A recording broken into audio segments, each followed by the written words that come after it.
Good afternoon. My name is Elena Stasiou, and I am a PhD candidate at CUNY Graduate School of Public Health and Health Policy. Today I will be presenting findings from a systematic review of prospective studies assessing the relationship between hormonal contraception and the progression of HPV to cervical dysplasia and/or cervical cancer. Cervical cancer remains a leading form of cancer among women globally. Hormonal contraception, which I'll refer to as HC throughout this presentation, is also widely used among women globally. One cofactor that has been suggested in increasing the risk of progression of HPV to cervical cancer is oral contraceptive use, which I'll refer to as OC use. 3 previous systematic reviews, including a meta-analysis, found that long-term OC use moderately increases the risk of cervical cancer in women. However, these findings did not include information on HPV status, did not only include studies that follow women prospectively, and may be subject to unmeasured confounding. Less is known about the effects of other forms of HC on cervical cancer risk, and this has not been systematically examined. There are biologically plausible mechanisms by which different types of hormones, depending on formulation and dosage, could play a role in cervical cancer progression. We implemented a systematic review examining the relationship between HC use and cervical dysplasia or cervical cancer following PRISMA guidelines, including the use of 2 blinded reviewers to exclude or include performing keyword searches in PubMed and Embase. Included articles were peer-reviewed and published between January 1st, 2000 to February 1st, 2020, prospectively measured the progression of at least one HPV test to histology-identified SYN23+, and measured HC methods by type, duration, and timing of use. Articles that only measured persistence or recurrence of HPV were excluded. Studies that combined different forms of HC into a single measure or only compared never versus ever use were considered secondary articles and are not included here. We organized data synthesis by type of hormonal contraception and were able to include forest plots for oral contraceptive use, given a sufficient number of studies that included OC use as an exposure. A total of 746 non-duplicative citations were screened by 2 blinded reviewers. 625 articles were excluded based on abstract title, leaving 121 articles to be reviewed in full text. A total of 14 articles met our inclusion criteria.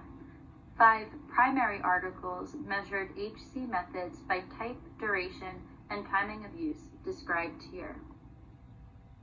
Length of follow-up varied from 2 to 13 years. Study setting, study design, and age range of participants all varied.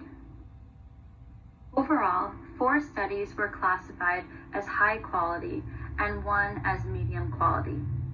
All 5 articles included OC use, although none differentiated between combined oral contraceptives and progestin-only pills. 2 included IUD use, but neither differentiated between hormonal and copper IUDs. 1 included the progestin-only injectable DMPA, and 1 included the hormonal implant Norplant.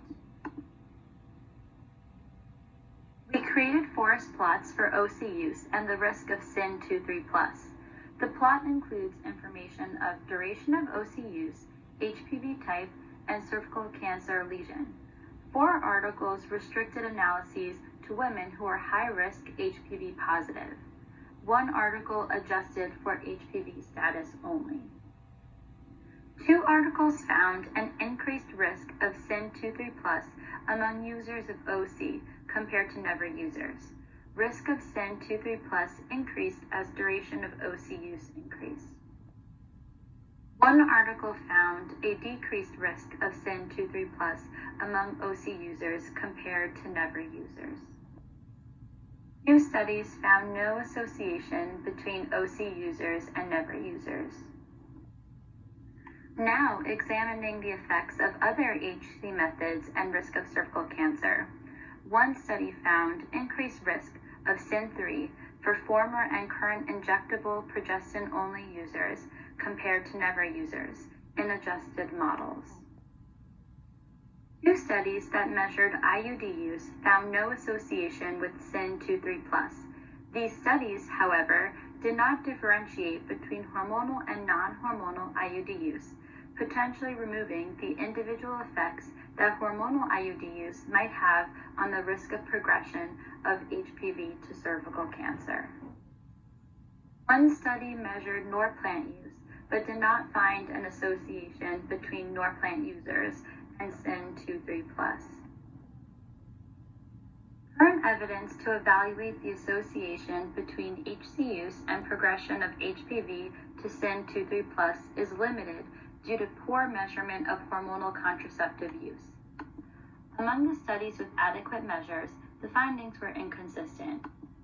Future studies need to differentiate between different hormonal contraceptive formulations, dosages, and most importantly, measure HC use as a time-varying exposure in order for us to determine whether use is associated with cervical cancer. Understanding how different HC methods affect the risk of progression of HPV to cervical cancer among users is important, as it can improve our understanding of cervical cancer etiology. Further, given its widespread use, it can help identify women to target in settings in which coverage for HPV vaccination and/or cervical cancer screening are low. Thank you.